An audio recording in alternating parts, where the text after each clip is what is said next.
are anonymous. All the signs of a looming war on the Korean peninsula are surfacing, watching as each country moves strategic pieces into place. But unlike past world wars, although there will be ground troops, the battle is likely to be fierce, brutal and quick. It will also be globally devastating both on the environmental and economical levels. This isn't an confined, years-long proxy or civil war, like Afghanistan, Yemen, Iraq or Syria. This is a real war with real global consequences.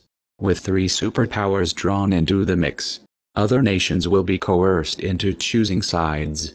So, what do the chess pieces look like so far? Unless you're off-grid and only consider newspapers good for fire kindling, South Korea's and the United States' position is well documented. Both are allied to the other.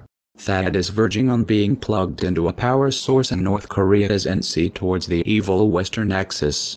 But the devil is in the details. It's the surrounding nations and their actions that are starting to give away part of the real story. The citizen will be the last to know.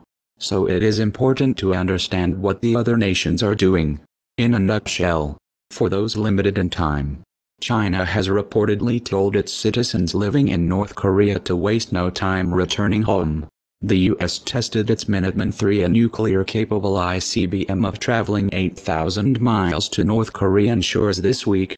The test, launched from California, was successful. The Japanese have told its citizens they will likely only have a 10-minute warning of a pending nuclear strike against them, but to find shelter in the most solid building they can find. Australia is witnessing a rotational deployment of U.S. troops to the north of the country. War. In depth. But still only scratching the surface. China. Firstly, the Chinese are desperate to avert a war.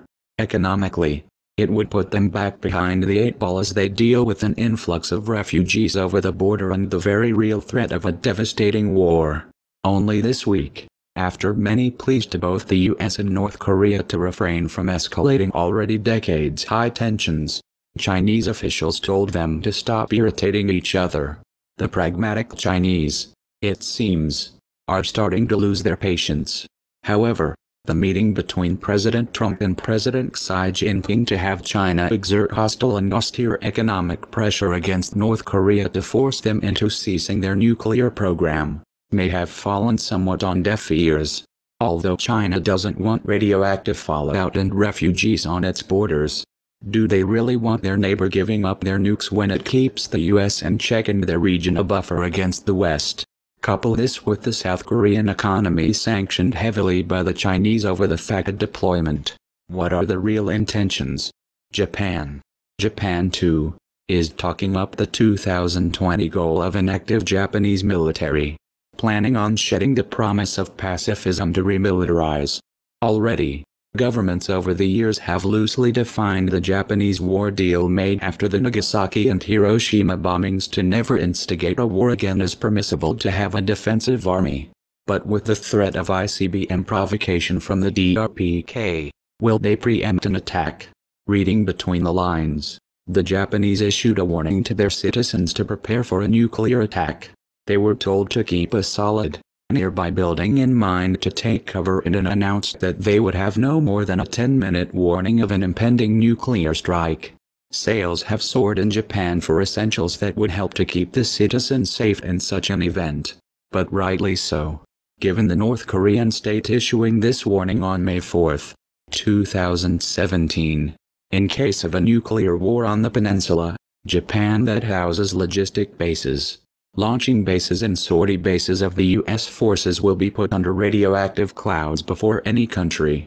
State-run Rodong Sinmun newspaper said, if Japan is truly concerned about its interests, it has to make due efforts for the peaceful settlement of the Korean Peninsula issue. And Australia isn't immune to the chess pieces moving into place, either. A strategic location in the Indian Ocean. U.S. Marines are amassing in the Northern Territory and are ready for anything. Under the guise of rotational training and deployment, 1,250 troops touched down in Darwin in mid-April for the 6th annual rotation. Although the first rotation was announced in 2011, But 2017 will also see the largest fleet of military aircraft arriving. Commanding Officer of Marine Rotational Force Star 1, Lieutenant Colonel Brian S. Middleton said when asked about North Korean tensions, that we stand ready to fight, with the Australians reminded by the more outspoken local journalists that the nation has never been impartial or neutral in war, and the close quarters of the Asia-Pacific. The reminder is sobering. But this doesn't mean outright war, not yet anyway. For the moment, China is calling for the US and North Korea to negotiate peacefully. The unpredictable Donald Trump has said it would be an honor to meet with Kim Jong-un, but Spicer downplayed the comment as unlikely to come to fruition anytime soon. But when President Trump starts reaching out to those like President Rodrigo Duterte of the Philippines to ensure they are on the same page, then one must start to wonder. However, even Duterte has advised the US to back away from Kim Jong-un. Prepare for what comes next. We are anonymous. We are legion. We do not forgive. We do not forget. Expect us.